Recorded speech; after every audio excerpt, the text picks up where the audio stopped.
75% of all species wiped out in a single day. The entirety of humanity reduced to a breeding population of just 3,000 people. Half of Europe eradicated by a microscopic pathogen in 5 years. Yet, despite the planet effectively ending multiple times, your ancestors survived. They watched the world burn, freeze, and drown, and still devised ways to keep going. These mass death events didn't halt evolution. Instead, they acted as a violent crucible. By wiping out the dominant established systems, these disasters cleared the way for biological and societal upgrades. To understand why the modern world functions the way it does, from our cognitive problem-solving to the mechanics of capitalism, we have to track this evolutionary ladder of apocalypses, starting deep in the prehistoric past. 66 million years ago, dinosaurs achieved evolutionary perfection, but apex predators like the Tyrannosaurus rex were locked into their environment. They were too large and entirely dependent on highly specific, abundant food chains to survive. When a 6-mile-wide asteroid struck the Yucatan Peninsula, it released destructive energy equivalent to 10 billion Hiroshima bombs. The impact vaporized rock into superheated gas, triggering a global firestorm and a multi-year winter that instantly starved out any land animal over 55 pounds. In the resulting barren wasteland, the biological filter was ruthless. Small mammals survived because they could hide in underground burrows and relied on a slow metabolism. They survived by eating whatever was available in the soil, like worms and seeds, requiring significantly fewer calories than the giants that died off. This volumetric chart compares the 1980 Mount St. Helens eruption with the Mount Toba supereruption 74,000 years ago. Hitting the maximum rating of 8 on the Volcanic Explosivity Index, Toba released 1,000 times more power, ejecting thousands of cubic kilometers of ash. The sulfur dioxide formed a thick aerosol layer in the stratosphere, plunging global temperatures by up to 10 degrees in the northern hemisphere. During this 6 to 10-year volcanic winter, plant growth stopped worldwide. According to genetic studies, humanity was reduced to a bottleneck of just a few thousand surviving individuals. Those who survived, like the humans living at Pinnacle Point in South Africa, made it by pivoting entirely. They abandoned inland hunting and relied on stable marine ecosystems, shellfish and coastal plants, which were shielded from the extreme temperature swings. This extreme survival pressure forced a cognitive leap. To extract food from new sources, these populations developed heat-treated stone tools and organized into tighter, cooperative groups. The crisis filtered out rigidity, leaving behind highly innovative problem solvers.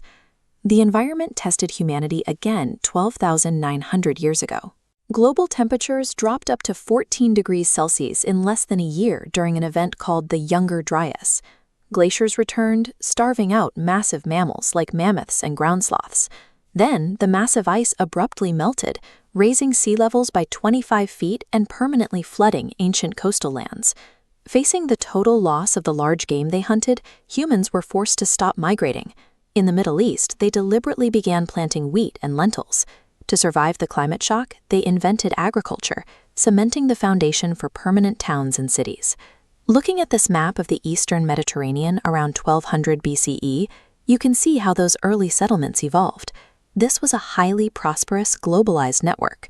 Egyptian gold, Cypriot copper, and Afghan tin flowed across thousands of miles of distant trade networks to forge the defining technology of the era, bronze. But the system was heavily reliant on every piece functioning perfectly. A decades-long megadrought led to mass famine. Earthquakes leveled cities, and desperate migrating groups attacked the coasts.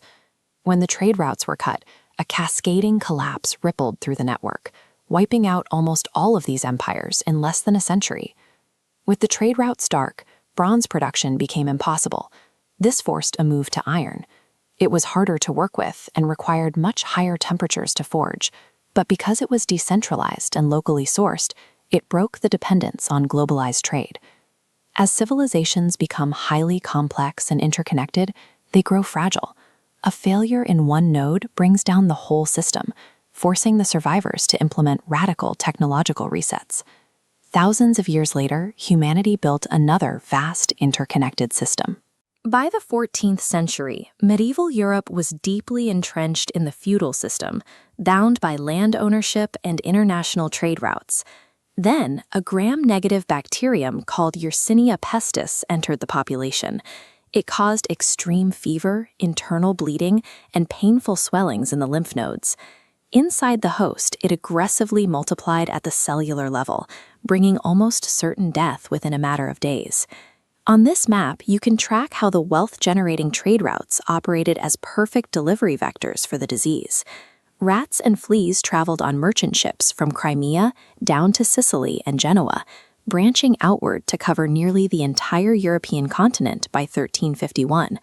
Cities ran out of burial space, forcing the dead into massive communal pits. In just 3 years, the Black Death wiped out 30% to 60% of Europe's entire population. Up to 30 million people died. The medieval economic engine relied entirely on abundant human labor to work the land. How could an entrenched feudal society continue to exist after losing half of its workforce? Before the plague, the ruling class held absolute power. Because peasant labor was plentiful and land was strictly limited, landowners could dictate the brutal terms of survival to anyone working their estates. The mass death of the workforce caused an immediate economic inversion. Peasant labor became incredibly scarce, flipping the supply and demand dynamic of the entire continent overnight. Surviving workers realized they held the leverage. They demanded triple their previous wages. Because so many estates sat empty, peasants now possessed the bargaining power to simply walk away if a lord refused to pay. The ruling class panicked. In 1351, the English Parliament passed the Statute of Labourers, attempting to legally freeze wages at pre-plague levels and force peasants back into submission. It failed completely. The math of society shifted, eroding the foundations of feudalism. Because labor was now the scarcest resource in Europe, the traditional control held by the hereditary elite began to dissolve. For the first time, a peasant's choice of where to work mattered as much as a lord's title. This massive redistribution of wealth concentrated immense capital into the hands of the survivors. That surplus funded explosive artistic and cultural developments in cities like Florence, driving the invention of the printing press and establishing the roots of the modern capitalist economy. Intricate, interconnected systems are inherently fragile, but tracking this timeline reveals a distinct pattern. When the environment breaks down and the world effectively ends, humanity doesn't just survive. We use the ruins to build something stronger.